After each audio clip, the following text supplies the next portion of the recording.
Joining us all the way from Chile is the media officer of the Under-20 team, Sharif Abdallah. Sharif, good evening to you. Welcome on the show today. Nigeria lost its first game against Norway. How is the preparation towards their next game? Have the boys recovered, and how are they looking forward to the game against Saudi Arabia? Well, thank you very much for joining you guys live. Of course, the game against Norway has come and gone. And I think at the moment, the best thing to do is just to shift focus on the game against Saudi Arabia. Of course, you've seen how the game ended. Statistically, we were far better than the Norwegians, but it is what it is. And unfortunately, we couldn't get, the decisive moment, either to equalize or win the game. But like I earlier said, the game against Norway has come and gone. At the moment, I think the boys have already recovered. I have seen the boys, especially the captain and other players, talking to themselves.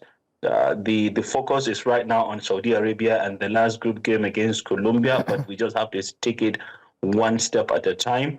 If we can, beat Saudi Arabia on Thursday, then certainly the Flying Eagles have all what it takes to, move to the round of 16 of the tournament.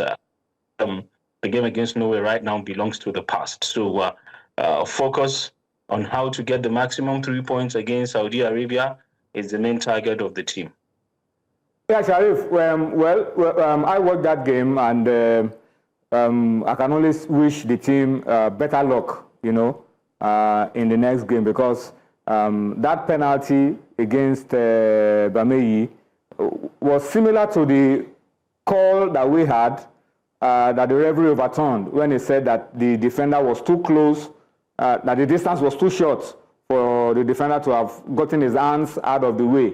And that was the same thing with Bamayi, because Bamayi was very close to the striker that shot the ball. But, well, let's leave referees and their decisions and talk about the next game, as you said. The good thing is that top 3 teams in this group can qualify, because there are opportunities for 4 of the third-place teams to go through. So it's crucial we get a win under the belt. A good win will see us through. But what is Coach Aliyu telling the boys?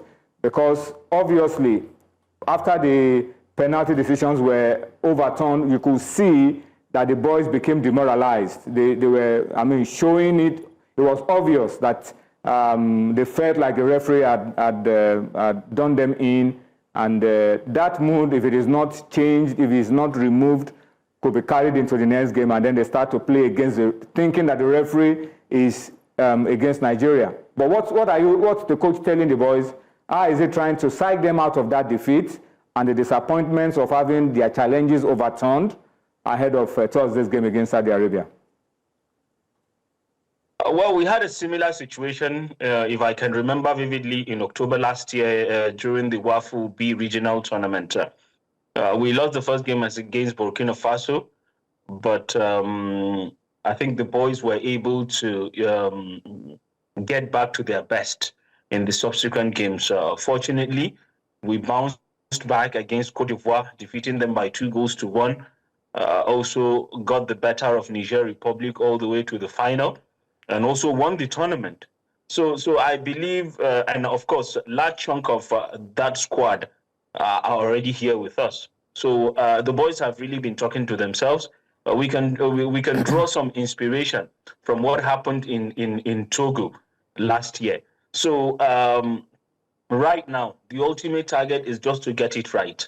And I believe these boys have the mental strength to get it right against Saudi Arabia in the next 48 hours. We're going to play Saudi Arabia. I believe they will certainly bounce back because they seem to be confident.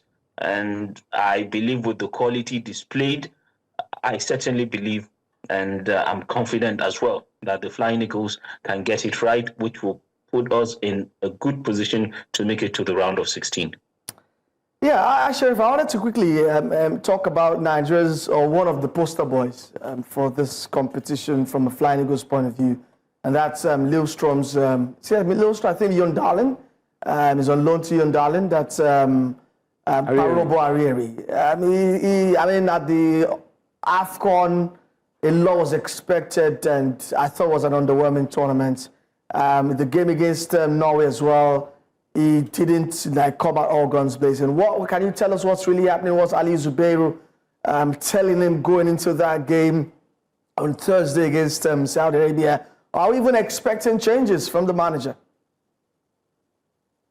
Well, I don't think so from my own point of view. In spite of the fact that Kparobo Arierhi wasn't on the score sheet, I think to me he had a very good game because he was almost everywhere up front to ensure that he also give his own assistance whenever his teammates needed him.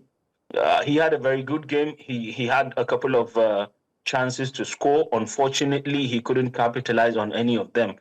Like I said, I believe this lads will draw some inspiration from what happened in Togo. Arierhi was part of the team in Togo. If I can remember, during the first game against Burkina Faso, he wasn't on the score sheet.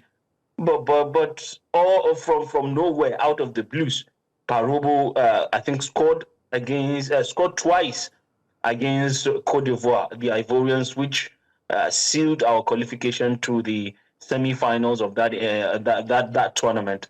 So I also had some coaches. One of the assistants of Ali Zubairu, talking to him. I mean, young man, you can do it. You have done it before, and you can still do it again. This is a young lad that has this goal-scoring instinct. But not all the time in football, as a goal scorer can go your own way. But at the moment, it's just to work on their psyche. And Kparobo is one player that I believe the coaches will definitely work on his psyche to get back to his best. All right, Sharif Abdallah, I must say a big thank you to you for your quality time. We look forward to the Flying Eagles returning to winning ways against Saudi Arabia. A win will, of course, give the team opportunity to progress to the next round. We look forward to that. Thank you very much for joining. It's always a pleasure to join you guys. Thank you very much.